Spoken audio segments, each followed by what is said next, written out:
Assalamualaikum warahmatullahi wabarakatuh. Salam sejahtera bagi kita semua.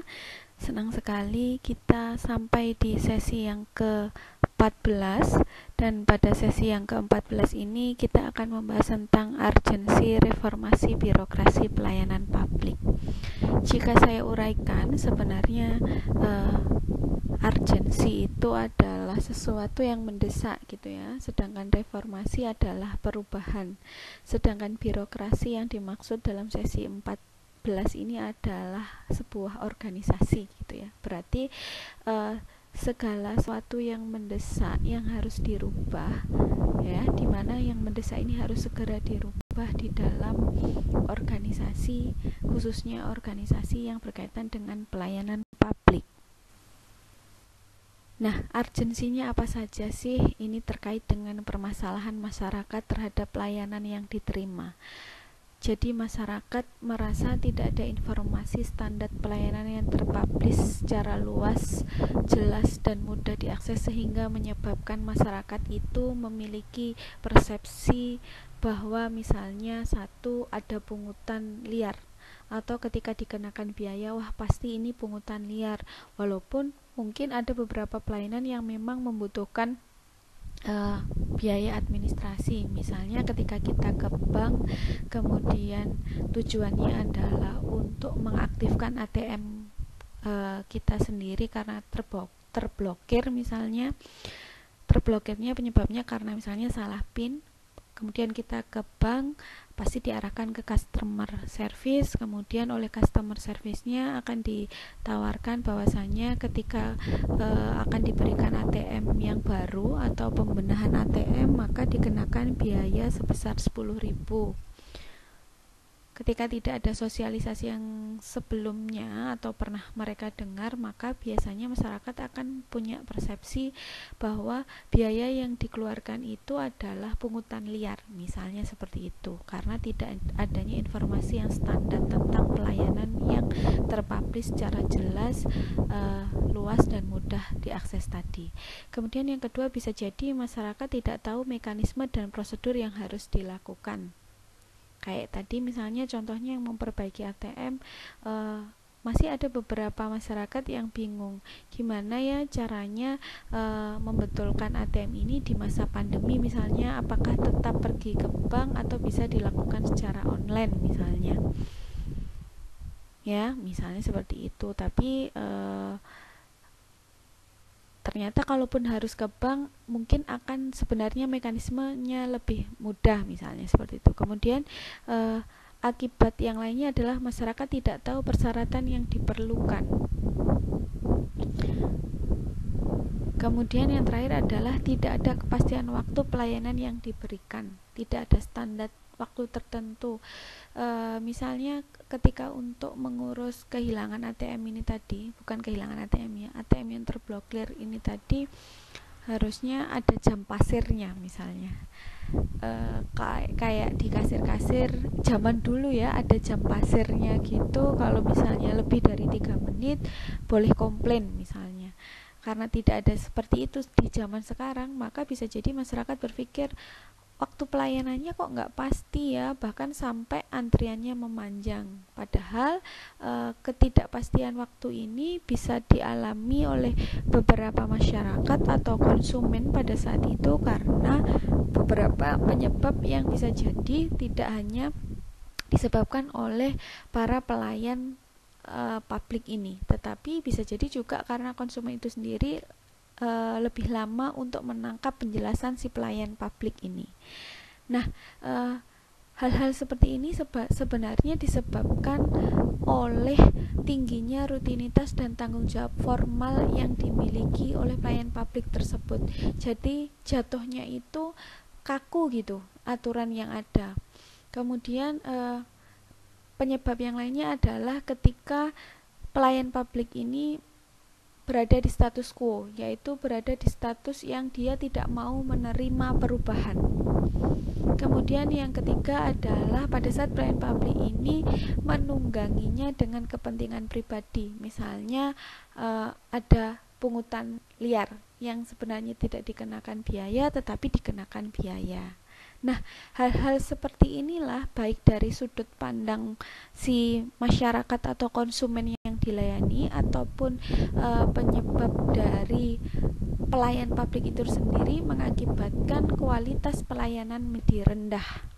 Nah, kalau kualitas pelayanannya rendah, harusnya ada perbaikannya gitu ya.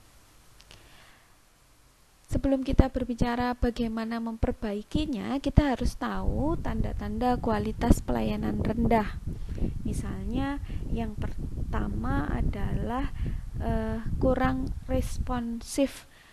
Kalau kita pergi ke salah satu rumah sakit misalnya, saya tidak sebutkan rumah sakit apa, tapi mungkin fenomena ini sering terjadi ketika misalnya keluarga kita ada yang sakit, padahal respon yang diberikan oleh petugas rumah sakit tersebut sudah sesuai dengan SOP yang ada di rumah sakit tersebut, tapi bisa jadi untuk setiap konsumen atau orang yang pergi ke rumah sakit ada beberapa yang menganggapnya kurang responsif atau kok lama sekali sih, misalnya ketika konsumen tersebut menggunakan BPJS misalnya ya, karena menggunakan BPJS kan pasti banyak formulir yang harus diisi, pernyataan-pernyataan yang harus diisi, jadi dianggap ini gimana sih kok malah tidak cepat ditanganin, malah suruh ngisi ini itu gitu misalnya. Kemudian kurangnya informatif tadi, harusnya dijelaskan ke pasiennya atau konsumennya bahwasanya ketika pasien menggunakan BPJS memang banyak berkas-berkas atau formulir-formulir yang harus diisi berkenaan dengan prosedurnya tadi. Misalnya sudah informatif, maka konsumen pun atau pasien pun akan dengan secara terbuka dan menganggap bahwa memang itu harus mereka jalani agar mendapatkan pelayanan karena menggunakan BPJS misalnya. Kemudian yang ketiga adalah kurang accessible. Apa ya artinya? Bahwa pelayanan publik atau tempat-tempat yang memberikan pelayanan publik ini jauh atau tidak bisa dijangkau oleh masyarakat atau konsumen tersebut, khususnya untuk orang-orang yang tinggalnya di pedesaan ya. Ini biasanya untuk pelayanan publiknya sangat terbatas, hanya ada beberapa, kalaupun ada bisa jadi informasi yang didapat tidak akan sebesar ketika dia pergi ke kota besar. Kemudian kurangnya koordinasi, misalnya tadi di kota besar misalnya ada pelayanan dinas kesehatan gitu ya yang berkaitan dengan adanya vaksin di masa pandemi ini. Maka dinas kesehatan yang ada di pusat kota akan berkoordinasi hingga sampai ke puskesmas di tingkat desa. Ketika koordinasinya kurang, kerjasamanya kurang, maka informasi, kemudian aksesnya, responnya itu pun juga akan berkurang atau bahkan bisa jadi semakin ke bawah strukturnya atau semakin ke bagian paling bawah puskesmas tadi itu tidak ada informasinya, tidak ada aksesnya, tidak ada responnya, misalnya seperti itu. Kemudian yang selanjutnya adalah adanya prosedur yang rumit. Jadi tadi ketika pasien misalnya menggunakan BPJS ya, kemudian disuruh mengisi formulir ini itu harusnya gimana kalau ditangani saja dulu, kemudian yang penting dianya terdaftar sebagai peserta BPJS misalnya, cukup menunjukkan kartunya, tidak perlu mengisi ulang tentang biodatanya, kemudian penghasilan per bulannya dan lain sebagainya, karena sebenarnya data tersebut kan sudah dimiliki oleh BPJS dan seharusnya sudah terconnecting gitu ya di kartu tersebut, jadi tidak perlu mengisi ulang. Kemudian ada inefisiensi, yaitu adalah ketika ada persyaratan yang harus dipenuhi sering tidak relevan dengan pelayanan yang diberikan. Itu tadi yang saya jelaskan bahwa ketika pasien pergi ke rumah sakit, kemudian dia dimintai pertanggungjawaban atas atas pertanggungjawaban untuk administrasi di rumah sakit tersebut, mau yang umum atau yang BPJS, kemudian menjadi BPJS, harusnya cukup memberikan kartunya saja, tetapi tidak diberikan persyaratan yang lainnya, mengisi blankonya macam-macam yang menerangkan misalnya seharusnya sudah ada di kartu BPJS itu ya, dan harusnya sudah terkonektin. Sekali lagi, inefisiensi ini adalah ketika masyarakat atau konsumen atau yang tadi saya contohkan adalah pasien di rumah sakit dengan kartu BPJS harus memberikan persyaratan di luar atau yang tidak relevan dengan pelayanan yang harus diberikan, misalnya seperti itu. Padahal sudah dikasih kartu BPJS tapi masih suruh ngisi ini itu. Harusnya kan sudah terconnecting gitu ya. Bahkan ini pengalaman saya sendiri ketika saya menggunakan kartu BPJS saya di bulan Februari karena sakit gitu ya. Kemudian di bulan Maret saya pergi keluar kota. Kemudian saya menggunakan BPJS lagi. Dengan di bulan Maret tadi saya punya keluhan yang berbeda. Tetapi ketika saya menggunakan kartu BPJS di bulan Maret, ternyata di datanya itu justru dengan keluhan yang sama, di mana keluhan yang sama ini tidak mungkin terjadi pada waktu yang berdekatan. Jadi kan sebenarnya ada sesuatu atau persyaratan yang tidak transparan yang diberikan oleh pihak BPJS tadi. Jelas-jelas kasusnya berbeda tapi dibilang sama, yang nanti pada akhirnya dimintai bukti bahwa pernyataan BPJS yang mengatakan bahwa keluhan saya di bulan Februari tadi tidak sama di bulan Maret. Kan kita jadi ngurus lagi gitu loh, padahal harusnya sudah didata. Nah, berikut tadi kira-kira ada 6 ya, ada kurang responsif, kurang informatif, kurang aksesibel, kurang koordinasi, prosedurnya rumit, dan inefisiensi yang menyebabkan atau yang menggambarkan, bukan menyebabkan ya, yang menggambarkan kualitas pelayanan itu rendah. Nah, kualitas pelayanan yang rendah tadi harus diperbaiki menjadi pelayanan yang bermutu, atau lebih tinggi lagi levelnya ketika pelayanan bermutu mampu menjadi pelayanan prima. Apa sih bedanya pelayanan bermutu dengan pelayanan prima? Kalau pelayanan bermutu itu berarti yang awalnya tidak bermutu atau yang tidak berkualitas atau pelayanannya rendah menjadi lebih baik lagi. Lebih baik menjadi apa? Menjadi pelayanan bermutu. Sedangkan pelayanan prima itu sendiri adalah pelayanan yang sudah bermutu tetapi memperbaiki dirinya lebih bermutu lagi. Jadi levelnya itu pelayanan prima itu sudah lebih tinggi dibandingkan pelayanan bermutu. Siapa yang memberikan pelayanan bermutu dan pelayanan prima ini?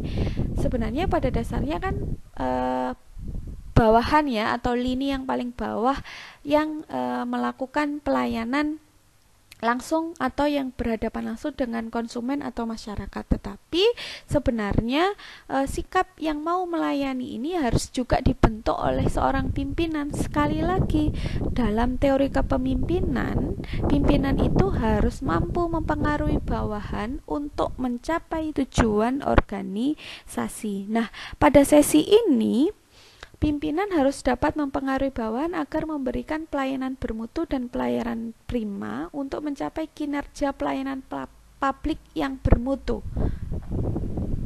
dan nantinya menjadi pelayanan yang prima. Harus bagaimana pimpinan tadi? Pimpinan tadi harus merubah strukturalnya dan merubah behavioralnya. Sekali lagi, reformasi tadi adalah perubahan. Apa sih yang dimaksud dengan reformasi struktural? Reformasi struktural itu adalah ketika pimpinan harus merubah organisasi, sistem, aparat, dan mekanisme pelayanannya. Sedangkan reformasi behavioral itu adalah ketika pimpinan harus merubah sikap mental, moral aparat, dan budaya pelayanan. Jadi kalau behavioral itu lebih ke perilaku, sedangkan struktural itu adalah lebih ke sistem yang ada di dalam organisasi atau struktur yang ada di dalam organisasi.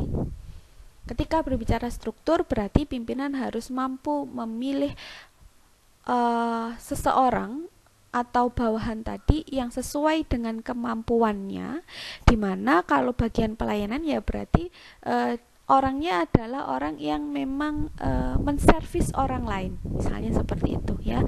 Intinya tetap sama, yaitu menentukan orang yang tepat sesuai dengan job desk-nya. Karena ingat, ketika berbicara tentang struktur berarti mempunyai langkah POAC, planning, organizing, actuating, dan controlling. Planningnya adalah bagaimana menentukan visi dan misi, kemudian organizingnya adalah dari misi dan visi tadi harus dipilih orang-orang yang sesuai dengan kemampuannya untuk mengerjakan misi agar tercapainya visi. Kemudian actuating, tentu ketika misinya sudah ketemu dengan orang yang menjalankannya, ya dijalankan. Kemudian controllingnya adalah ketika pimpinan melihat apakah visinya tercapai dengan misi-misi yang telah disusun sebelumnya. Sedangkan reformasi behavioral ini berkaitan dengan bagaimana perilaku bawahannya, yaitu tentang sikap mental, moral, dan budaya pelayanannya. Berarti berkaitan dengan etika dan budaya organisasi itu sendiri. Ya, pelayanan yang rendah tadi harus menjadi pelayanan bermutu atau berkualitas. Dengan apa? Dengan menerapkan beberapa prinsip. Prinsipnya apa saja? Yang pertama adalah convenience ya. Convenience ini adalah ukuran yang menunjukkan tingkat sejauh mana pelayanan yang diberikan pemerintah dapat diakses dan tersedia dengan mudah oleh warga. Jadi kalau tadi ada accessible atau kurangnya masyarakat dapat mengaksesnya karena jauh, ya bagaimana pemerintah itu menyediakan pelayanan yang dapat dijangkau dengan mudah oleh masyarakat. Kemudian prinsip yang kedua adalah security, di mana ukuran yang menunjukkan tingkat sejauh mana pelayanan yang diberikan menjadikan warga merasa aman dan yakin bila menggunakannya. Misalnya ketika sekarang ya masyarakat itu diarahkan untuk menggunakan vaksin, ya bagaimana pemerintah meyakinkan bahwa vaksin tersebut aman, tidak berbahaya, dan tidak menyebabkan efek samping yang risikonya sangat tinggi, misalnya seperti itu. Kemudian harus punya prinsip reliable. Reliable itu adalah ketika menilai tingkat sejauh mana pelayanan pemerintah dapat disediakan secara benar dan tepat waktu. Misalnya kalau secara benar dan tepat waktu itu ketika tadi ada pengumuman bahwa masyarakat akan mendapatkan vaksin gratis, ya harus reliable, harus memang diberikan dan dijanjikan dan dilaksanakan ya. Ini berkaitan dengan integritas berarti ya, dilaksanakan sesuai dengan waktu yang dijanjikan di awal. Tidak, misalnya kalau sekarang kan ada yang dapat vaksin, ada yang enggak, misalnya seperti itu. Tapi mungkin ada beberapa penyebab yang kita tidak tahu. Kemudian yang keempat adalah pelayanan yang berkualitas itu harus memiliki prinsip personal attention, di mana hal ini mengukur sejauh mana pelayanan pemerintah dapat diinformasikan oleh aparat dengan tepat kepada warga, dan aparat bisa bekerja sama dengan mereka untuk membantu memenuhi kebutuhannya. Kayak tadi vaksin ya harus diinformasikan dari yang paling atas sampai yang paling bawah, dari yang di dinas kesehatan sampai ke puskesmas yang ada di desa-desa gitu ya. Kemudian yang selanjutnya adalah memiliki prinsip problem solving approach, di mana hal ini mengukur sejauh mana aparat pelayanan mampu menyediakan informasi bagi warga untuk mengatasi masalahnya. Misalnya ketika vaksin tersebut memberikan dampak, tadi kan saya bilang bahwa vaksin ini memberikan dampak yang atau resiko yang tidak berbahaya, berarti ada resikonya ya, namanya pasti ada resikonya. Mungkin bisa jadi setelah vaksin yang sering dirasakan adalah pusing, mual, atau bahkan sampai muntah, maka problem solving approach-nya harus dikomunikasikan dengan baik. Para pelayan publik ini harus memberikan informasi bahwasannya sebelum vaksin diharuskan dalam keadaan yang fit, tidak boleh dalam keadaan yang sakit, dan harus sudah makan. Kemudian setelah vaksin, nanti ketika terjadi keluhan sudah ada obat yang diinformasikan harus diminum. Kemudian prinsip yang lainnya adalah harus fairness, ya. Fairness itu fair itu keadilan gitu ya, harus dimana hal ini adalah ukuran untuk menilai sejauh mana warga percaya pada pemerintah bahwa telah menyediakan pelayanan dengan cara yang adil bagi semua orang.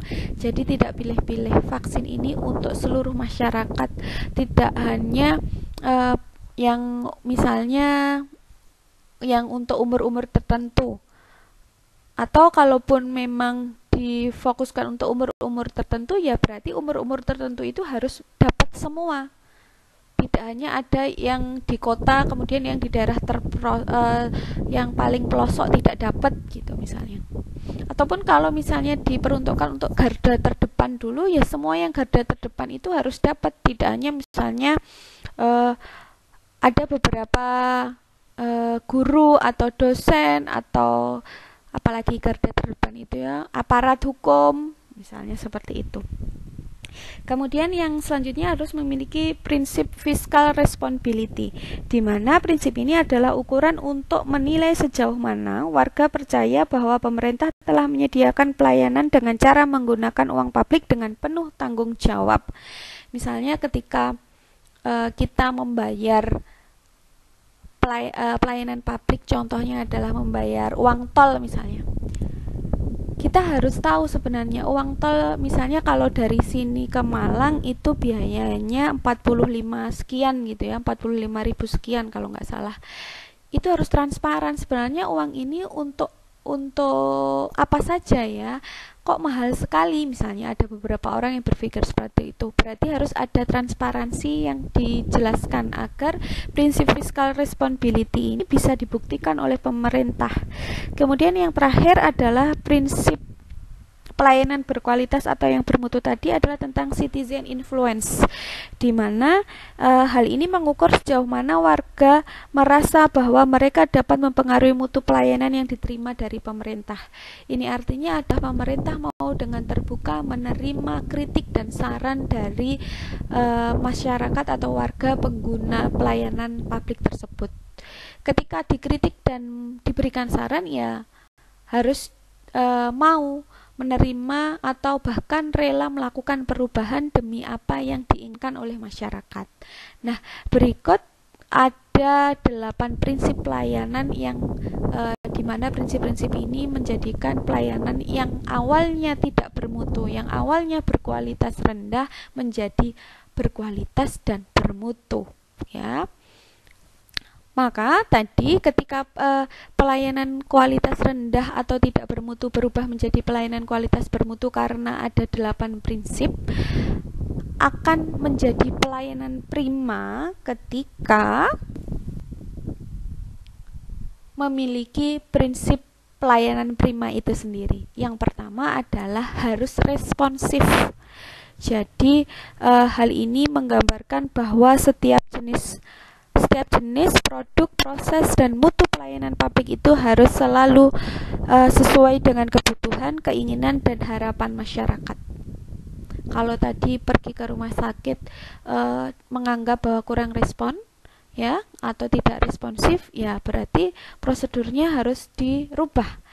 Dan memang ada beberapa pengalaman saya ketika berkaitan dengan pelayanan publik, kemudian dapat kritikan baik secara langsung ya maupun tidak, pelan-pelan ada perubahan gitu ya, karena kalau tidak berubah tetap pada status quo, nanti akhirnya justru organisasi pelayan publik ini akan tenggelam. Walaupun organisasi pelayan publik ini kebanyakan adalah milik pemerintah, tetapi sebenarnya sekarang sudah banyak organisasi pelayan publik yang bekerja sama dengan pihak swasta agar mereka melakukan perubahan atau bekerja sama dengan pihak swasta, dan banyak bantuan, akhirnya informasinya cepat dan banyak tersalurkan Itu harapannya ya. Kemudian prinsip pelayanan prima yang selanjutnya adalah accessibility-nya. Artinya di mana setiap jenis produk, proses, dan mutu pelayanan publik itu harus dapat diakses sedekat, sebanyak, dan secepat mungkin oleh pengguna pelayan. Kayak yang tadi yang saya jelaskan bahwa pelayan publik atau organisasi pelayan publik ini tidak harus terfokus pada di pusat kota, tetapi harus rata sampai hingga ke tempat-tempat yang sifatnya pelosok misalnya. Ini adalah masih cita-cita bangsa kita ya, karena kita terus membangun banyak pembangunan agar pelayanan publik ini merata di seluruh Indonesia gitu.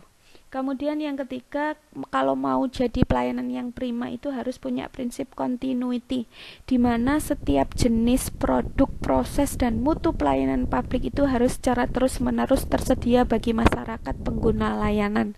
Jadi misalnya tadi responnya sudah bagus tidak hanya di tahun 2021, karena kemarin di tahun 2020 dapat kritik dan saran yang sangat banyak dan pedas mungkin ya. Kemudian di tahun 2021 mengalami perbaikan, kemudian di tahun 2022 tidak.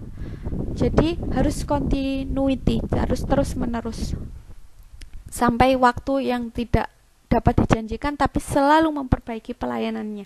Kalau di atasnya prima ada lagi ya boleh gitu ya. Kemudian prinsip pelayanan prima yang selanjutnya adalah teknikalnya. Apa itu teknikalnya? Jadi setiap jenis produk, proses, dan mutu pelayanan publik itu harus ditangani petugas yang benar-benar memiliki kecakapan teknis pelayanan berdasarkan kejelasan, ketepatan, dan kemantapan aturan, sistem, prosedur, dan instrumen pelayanan yang baku. Jadi tadi seorang pemimpin itu harus mampu melakukan reformasi struktur, di mana kaitannya dengan teknikal tadi, memilih orang-orang yang tepat sesuai dengan kemampuannya dan job desk-nya untuk melayani masyarakat atau konsumen yang ada di lapangan. Kemudian yang selanjutnya adalah prinsip pelayanan prima yang selanjutnya adalah profitability, di mana setiap jenis produk, proses, dan mutu pelayanan publik itu harus benar-benar dapat memberikan keuntungan ekonomis dan sosial bagi pemerintah dan masyarakat. Jadi harus saling menguntungkan. Misalnya di era pandemi ini ya, pembayaran pajak khususnya di awal-awal pandemi sampai dengan di tahun 2021 awal itu bayar pajak itu semuanya dilakukan secara online. Kalaupun harus offline, harus booking online dulu. Jadi harus dibatasi jumlah orang yang datang perharinya. Di mana ini sama-sama saling menguntungkan, mengamankan petugas pelayan publik, tetapi tetap menguntungkan pemerintah karena pajaknya dibayarkan. Ketika pajak terbayarkan, berarti untuk biaya yang dikeluarkan masyarakat agar mendapatkan pelayanan publik tadi itu juga terrealisasi. Jadi saling menguntungkan. Kemudian prinsip pelayanan prima yang lain adalah equitability. Apa itu equitability? Yaitu ketika setiap jenis produk, proses, dan mutu pelayanan publik itu harus tersedia dan dapat diakses serta diberikan secara adil dan merata kepada segenap anggota masyarakat tanpa kecuali. Jadi tadi ketika ada pemberian vaksin misalnya, ya orang karena dijanjikan untuk seluruh masyarakat Indonesia, walaupun misalnya pada kenyataannya bertahap atau memang sudah disampaikan bertahap dari garda terdepan, kemudian sampai ke lansia dan lain sebagainya, kecuali misalnya ibu hamil atau ibu menyusui ya yang nggak boleh itu. Kemudian anak bayi atau apa yang nggak boleh itu. Jadi harus sesuai dengan janjinya di awal, harus equitability ya, dan adil, merata gitu. Kemudian yang terakhir adalah prinsip pelayanan prima, yaitu transparansi, di mana setiap jenis produk, proses, dan mutu pelayanan publik itu harus dilaksanakan secara transparan sehingga masyarakat pengguna pelayanan itu dapat menggunakan hak dan kewajibannya atas pelayanan itu dengan baik dan benar. Tidak ada yang ditutup-tutupi, intinya transparan ya. Jadi tidak ada yang saling batin gitu. Kalau misalnya ke rumah sakit kok gini sih lama sekali dan bla bla bla, tapi sebenarnya mungkin memang itu yang harus dilakukan, tetapi kurang informatif saja, kurang transparan, jadi merasa tidak adil, tidak sesuai apa yang diberikan dengan apa yang diterima, dan begitu sebaliknya misalnya. Saya kira penyampaian materi saya cukup sekian. Tapi nggak ada salahnya ya saya ulangi lagi bahwa di dalam urgensi reformasi birokrasi pelayanan publik ini berbicara tentang bagaimana seorang pemimpin dapat mempengaruhi bawahan agar sama-sama saling bekerja sama memberikan pelayanan yang bermutu dan bahkan menjadi pelayanan yang prima untuk dapat meningkatkan kinerja pelayanan publik yang lebih baik. Bagaimana cara pemimpin tersebut dapat mempengaruhi karyawan agar mau bekerja sama memberikan pelayanan prima dan bermutu tadi, yaitu dengan melakukan reformasi struktural dan behavioral. Kalau struktural itu lebih ke berbicara tentang sistemnya atau memilih orang-orang yang tepat sesuai dengan job desk-nya, yaitu sebagai pelayan publik. Sedangkan untuk reformasi behavioral ini berkaitan dengan perilaku tentang moral dan etika pelayanan publik tersebut. Dan ada beberapa prinsip yang menggambarkan tentang apa itu pelayanan bermutu dan apa itu pelayanan prima. Perbedaannya apa sih? Sama-sama pelayanan yang terbaik, tetapi kalau prima itu lebih baik lagi dibandingkan yang bermutu. Jadi kalau boleh diurutkan, yaitu ketika ini kayak masa-masa paling buruk itu adalah pada saat kualitasnya rendah, kemudian melakukan perbaikan menjadi kualitas yang baik, ya berkualitas atau yang bermutu, setelah bermutu berubah menjadi pelayanan yang prima tadi. Kalau pelayanan prima dan bermutu tadi diberikan, maka kinerja pelayanan publik yang selama ini diragukan atau banyak menemui masalah tadi itu bukan tidak mungkin akan tercapai. Ya, tercapai apa? Menjadi pelayanan publik yang prima gitu. Nah, cukup sekian. Jika ada pertanyaan silahkan sampaikan di forum. Saya akhiri. Wassalamualaikum warahmatullahi wabarakatuh.